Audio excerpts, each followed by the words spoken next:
Hello friends, আমি শুভম। ওয়াজা, যারা যারা এই ওয়াজা বলে সিনেমাটা দেখেছিলেন তারা জানেন যে সিনেমাটা এত ভালো সিনেমা এবং এত মানুষ পছন্দ করেছে যে মাত্র 7 কোটি টাকা দিয়ে বানানো সিনেমা বক্স অফিসে 40 কোটি টাকার ব্যবসা করেছে। এবং এই সাকসেসটা দেখেই মেকার্সরা ভেবেছে ওয়াজা 2 কেন আনবো না। ওয়াজা 2 এনেছে, হটস্টারে ফাইনালি চলে এসেছে এবং হিন্দির ডাবিং এর সাথে।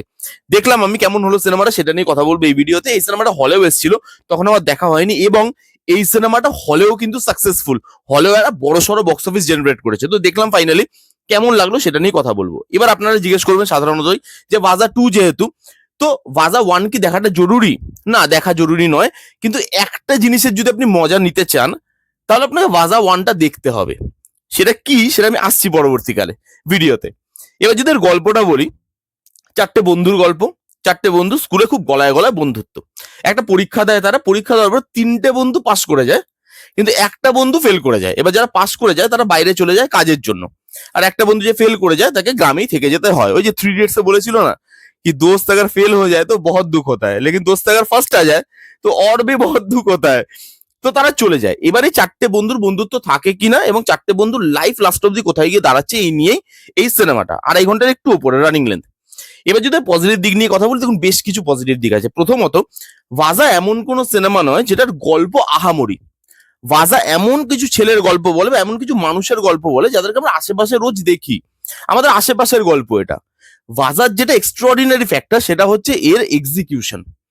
এখানেও এক্সিকিউশন খুব ভালো। এক্সিকিউশন বলতে ইমোশন, ড্রামা, কমেডি, এগুলোকে কত ভালো জেল করতে পারবো, কত ভালো ব্যালেন্স ওয়েতে রাখতে পারবো। এখানে প্রত্যেকটা ডিপার্টমেন্ট সেই জিনিসগুলো ঠিক করতে করতে যায়, ব্যালেন্স ওয়েতে থাকে, এবং প্রত্যেকটা জায়গা আপনাকে মজা দেয়। যখন আপনি কমেডি সিন হবে তখন যেরকম হাসবেন, ইমোশনাল সিনেও আপনাকে ততটাই কাঁদাতে পারে ওয়াজা 2। একটা সিন আছে কমেডি সিন, সুন্নাত হয় না, মুসলমানদের হয়, যারা যারা জানেন না তারা একটু গুগল করে নেবেন, ভিডিওতে বলতে পারবো না। তো এই সুন্নাত হয় একটা ছেলের এখানে, এবং ওই জায়গাটা ভাই হিলেরিয়াস। এরকম অনেক সিন আছে যে জায়গাগুলো এত হিলেরিয়াস এবং এত ভালো লাগে, সেরকমই লাস্টের দিকে গিয়ে সিনেমাটা ইমোশনালি কানেক্ট করতে পারে। সিনেমাটা দেখতে দেখতে আমি একটা টাইমে ভাবছিলাম যে বোধহয় সিনেমাটা ইমোশনালি কানেক্ট হয়তো করতে পারবে না, কিন্তু লাস্ট অব্দি গিয়ে কানেক্ট করে দেয়। এবং সেটা কেন আমি ভাবছিলাম সেটা আমি পরবর্তীকালে বলছি, কিন্তু ইমোশনালি কিন্তু কানেক্ট করে, চোখ দিয়ে আপনার জল বেরোবে।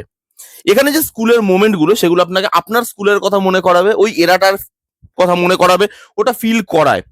রুটেড লুক অ্যান্ড ফিল এখানেও রাখা হয়েছে, কারণ ওয়াজাতে রুটটা খুব ইম্পর্টেন্ট। এখানেও রুটেড লুক অ্যান্ড ফিল রাখা হয়েছে। রুট নিয়ে আমার একটা নেগেটিভ দিক আছে, সেটা আমি পরবর্তীকালে আসছি, কিন্তু পুরো সিনেমাটা আপনি যদি দেখেন, সিনেমাটা রুটের সঙ্গে কিন্তু জুড়ে থাকে। 90% সিনেমা রুটের সঙ্গে জুড়ে থাকে, এবং যেটা ওয়াজার আরেকটা এক্স ফ্যাক্টর, যেটা দেখতে ভালো লাগে। এই সিনেমাতে কতগুলো অ্যাকশন সিকোয়েন্স আছে যেগুলো এত ভালোভাবে ডিজাইন করা, এবং অ্যাকশন সিকোয়েন্স এখানে একটু বেশি আছে। তার কারণ ওয়াজা 1 যদি আপনি দেখেন, দেখবেন স্কুলে একটা অ্যাকশন সিকোয়েন্স ছিল। যখন একটা ছেলে স্কুল চেঞ্জ করবে, সেখানে ভাববে যে আমার তো কোনো বন্ধু এখানে নেই, সেখানে তার সঙ্গে ঝামেলা হবে। যারা দেখেছেন তারা বুঝতে পারছেন কোন সিনটার কথা বলছি। তারপরে আইকনিক একটা অ্যাকশন সিন। এবার ওই সিনটা যেহেতু এত পপুলার হয়ে গেছিল, হলের মধ্যে এত ভালো বেসেছিল লোক ওই সিনটাকে, এখানেও না অনেকগুলো রাখা হয়েছে এরকম অ্যাকশন সিকোয়েন্স যেগুলো দেখতে ভালো লাগে। অ্যাকশন সিকোয়েন্স গুলো edge of the seat moment গুলো না দিতে পারে। এখানে যে ফ্রেন্ডশিপের জিনিসটা দেখানো হচ্ছে, কারণ ওয়াজা ফ্রেন্ডশিপ নিয়েও কথা বলে। সেই ফ্রেন্ডশিপের জায়গাগুলো এত ভালোভাবে ডেভেলপ করা, এত ভালোভাবে মেক করা, এত ভালোভাবে কুক করা, সেই ফ্রেন্ডশিপটা না আপনার সঙ্গে কানেক্ট ফিল করতে পারে। এবং সোশ্যাল ইস্যু, এখানে মেনলি দুটো মেজর সোশ্যাল ইস্যু নিয়ে কথা বলে। এক, প্রথমত যে এইখানে দেখবেন ওয়াজাতে এমন কিছু ছেলের গল্প দেখায় যে ছেলেগুলো হয়তো পারফেক্ট নয়, যে ছেলেগুলোর মধ্যে অনেক খামতি আছে, কিন্তু সেই ছেলেগুলো বাকি পারফেক্ট ছেলে, মানে যারা দেখায় বা প্রেটেন্ড করে আমরা পারফেক্ট, তাদের থেকে অনেক অনেক বেশি পারফেক্ট। এই যে সোশ্যাল ইস্যু, যে আমরা যাদেরকে পারফেক্ট মনে করি না যে লাইফে কি করে নেবে, তাদের মধ্যে হয়তো একটা আগুন থাকে যেটা আমরা দেখতে পাই না। বা বাকি যারা অনেকে অনেকের হেল্প নিয়ে যেই কাজটা করতে পারছে, তারা একা একা সেই কাজটা করতে পারে। এবং সেই যে জিনিসটা, যে একটা নর্মাল ছেলের মধ্যেও এমন কিছু ফ্যাক্টর থাকে যেটা তাকে আউটস্ট্যান্ডিং বানাতে পারে, আমাদের সবার মধ্যে সেই ফ্যাক্টরটা আছে। জাস্ট আমাদেরকে খুঁজে বার করতে হবে যে আমরা কি করতে পারি। সেই জিনিসটা নিয়ে যেভাবে কথা বলে, সেটা আউটস্ট্যান্ডিং। এবং আরেকটা জিনিস দেখবেন, যে যারা বিদেশে থাকে বা যারা বাইরে থাকে, কলকাতার বাইরে হোক অথবা আমাদের ইন্ডিয়ার বাইরে, আমরা তাদের লাইফটা দেখেন অনেক সময় ঈর্ষা করি, বাইরে থাকে ভাই, না জানি কত কামাচ্ছে, না জানি কত ভালো লাইফস্টাইল লিড করছে, কিন্তু তাদের স্ট্রাগলটা আমরা দেখি না। আজকে আমাদের যদি প্রবলেম হয়, আমাদের মা আছে, বাবা আছে, রিলেটিভস আছে, বন্ধু বান্ধব আছে, কিছু না কিছু করে ম্যানেজ হয়ে যায়। কিন্তু তাদের ওখানে ম্যানেজ করতে গেলেও তাদের একাই তারা সম্বল, তাদেরকে একাই থাকতে হয়। তাদের যদি কান্না পায় সেটাও তাকে একাই কাঁদতে হয়, হাসি পেলেও একাই হাসতে হয়। তাদের আশেপাশে হেল্প করার মানুষ নেই, অচেনা জায়গা, নতুন জায়গা, তাদের স্ট্রাগলটা তাদের নিজের। এবং সেই জিনিসটা যেভাবে দেখিয়েছে সেটাও খুব সুন্দর। এবং এই মেসেজটা যেভাবে আন্ডারলাইন না করে ডেলিভার করে, যে যারা বাইরে থাকে তাদের লাইফটা যতটা আমরা ইজি ভাবি বা স্মুথ ভাবি, সেটা অতটাও কিন্তু স্মুথ হয় না। এবং আরো একটা জিনিস, যে এই যে আমরা যখন দেখবেন লাইফে অনেক বিজি হয়ে যাই, আমরা না ছোট ছোট মোমেন্ট হারাতে থাকি। ফ্যামিলি নিয়ে বিজি হয়ে গেলাম, জব নিয়ে বিজি হয়ে গেলাম, এবং সেটা তো বিজি হওয়া একটা টাইমের পর সবাইকে বিজি হতে হয়, না হলে আপনি চলবেন কি করে? তো এই চক্করে না আমরা কিছু কিছু ভালো ভালো মোমেন্ট মিস করে যাই। সেই মোমেন্ট গুলো আর কোনোদিন ফেরত পাওয়া যায় না। আপনি লাইফে এগোন, আপনি ভালো করুন, কিন্তু তার সঙ্গে সঙ্গে আপনাকে ওই মোমেন্ট গুলো না বাঁচতে হবে। মোমেন্ট গুলো আপনাকে অনেক কিছু দিয়ে যাবে। সেই জায়গাটা যেভাবে দেখানো হয়েছে, এই যে মেসেজগুলো, সোশ্যাল ইস্যুগুলো নিয়ে কথা বলে, সেই ইস্যুগুলো খুব ভালো, ইমোশনালি সুন্দরভাবে কানেক্ট করেছে। এবং লাস্টের ক্লাইম্যাক্স, ওই যে বলছিলাম, ভাজা ওয়ান যারা দেখেননি তাদের টুটা দেখতে কোনো সমস্যা হবে না, আপনারা দেখতেও পারেন এবং আপনি এনজয়ও করবেন। কিন্তু লাস্টে যখন নাম দেখাবে, এন্ড ক্রেডিট যখন দেখাবে, সেই সিনটার জন্য ভাজা ওয়ান দেখাটা জরুরি। কারণ সেখানে যারা আসছে, যারা যা কাজকর্ম করছে, সেগুলো যদি হলে আপনি থাকতেন, যদি ভাজা ওয়ান দেখতেন, আপনি সিটি মারতেন, তালি মারতেন। কারণ সিনগুলো, মোমেন্টগুলো ওইভাবেই তৈরি করে, ওই জায়গাটা ঘুষবাম ভাই, মজা দেয় ওই জায়গাটা। সিরিয়াসলি বলছি, ওই জায়গাটা আবার একটা টাইমে হাততালি বেরিয়ে গেছিল বাড়িতে বসে। ওই সিনটা এতটাই ভালো আর এতটাই এলিভেট করে ওই ক্লাইম্যাক্সটা, খুব সুন্দর, খুব সুন্দর।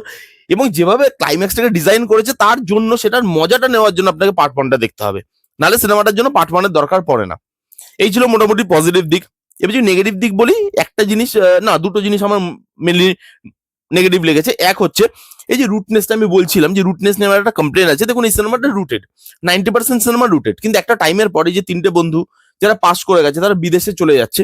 এবার যখন বিদেশে চলে যাচ্ছে, তাদের লাইফস্টাইলটা না যেভাবে দেখাচ্ছে, তাদেরকে যেভাবে দেখাচ্ছে, ওই রুটনেসটা না ওখানে কোথাও না মিসিং হয়ে যায়।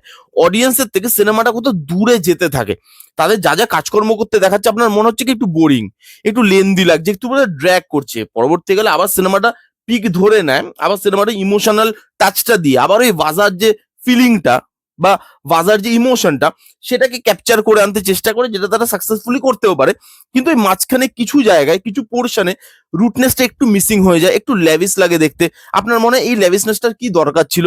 আরো একটু যদি রুটেড হতো, কারণ ভাষাতে ওই রুটটা খুব ইম্পর্টেন্ট, তো আর একটু যদি রুটেড হতো তাহলে বেশি ভালো হতো। ওই জায়গায় একটু রুট, মানে রুটনেসটা একটু মিসিং লাগবে, যার জন্য কানেকশনটা আপনি মাঝখানে একটু হারিয়ে ফেলবেন। পরবর্তীকালে ক্লাইম্যাক্স আস্তে আস্তে ইমোশন দিয়ে, ভাজা ওয়ানের যে ট্রিটমেন্টটা বা ভাজা ওয়ানের যে জিনিসগুলো যেগুলো আনবে, সেই জিনিসগুলো দিয়ে যেভাবে ক্লাইম্যাক্সটা শেষ হয়, সেটা আবার আপনাকে ওই ওপরে নিয়ে চলে যাবে। এবং এই সিনেমাতে না কিছু ক্যারেক্টার বিল্ড আপ হয় না ঠিক মতো। যেমন ভাজাতে দেখবেন প্রত্যেকটা ক্যারেক্টার না খুব ভালোভাবে ব্যালেন্স ওয়েতে রাখতে পেরেছিল তারা। এখানে কিছু ক্যারেক্টার আছে যেগুলো ওয়েল রিটেন নয়, যেগুলো ইম্পর্টেন্ট ক্যারেক্টার ছিল। যেরকম দেখবেন এখানে একটা বোনের ক্যারেক্টার আছে, চারটে ছেলের মধ্যে একটা বোনের ক্যারেক্টার, চারটে ছেলের একটা বন্ধুর বোন। সেই বোনের ক্যারেক্টারটা মাঝখানে হাওয়াই হয়ে যায়, তাকে দেখাই যায় না, আবার ক্লাইম্যাক্সে ফিরে আসে। তো তার সঙ্গে যে ইমোশনাল জায়গাটা, সেই জায়গাটা খুব যে কানেক্ট করতে পারবেন তা নয়।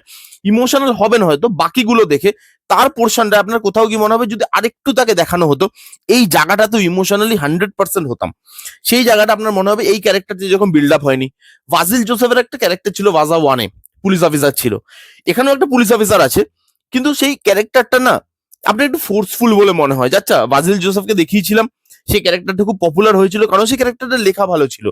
সেই ক্যারেক্টার যখন সিনেমাতে আসে, সিনেমার খুব ইম্পর্টেন্ট একটা জায়গা, এবং তারপর থেকে সিনেমাটা আলাদাই একটা জায়গায় নিয়ে চলে যায় সিনেমাটা, ওই ক্যারেক্টারটা খুব ইম্পর্টেন্ট।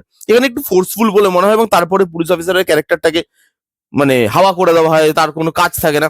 আর একটু মোমেন্ট যদি দেওয়া যেত তাহলে মনে হয় বেশি ভালো হতো। ওই কিছু কিছু ক্যারেক্টার আপনার মনে হয় একটু মিসিং, একটু একটু কমিয়ে দেখিয়েছে তারা, আর একটু বেশি দেখালে সেই ক্যারেক্টারগুলোর সঙ্গে যদি কানেকশন ফিল করা যেত তাহলে ভালো হতো। এছাড়া এই সিনেমাটা আর কোনো নেগেটিভ দিক নেই, ভালো ভালো মোমেন্ট আছে। স্কুল লাইফের যে এরাটা, সেই এরাটাকে যেভাবে দেখি, যে ফ্রেন্ডশিপ, ভালোবাসা, তাদের বদমাশি, তাদের সুখ দুঃখ, এই যে পরিবারকে ছেড়ে থাকা, পরিবারের সাথে থেকেও কতটা প্রবলেম হচ্ছে, এই জিনিসগুলো সবকিছু যেভাবে দেখিয়েছে, হাসি কান্না, সুন্দর একটা সিনেমা বানানোর চেষ্টা করেছে।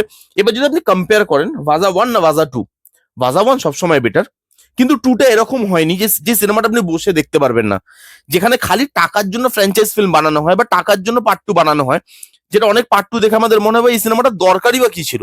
এটা সেরকম সিনেমা নয়। এই সিনেমাটা থরলি আপনাকে এন্টারটেইন করে, আপনাকে বসিয়ে রাখে, এঙ্গেজ করে রাখে এবং মজা দেয়।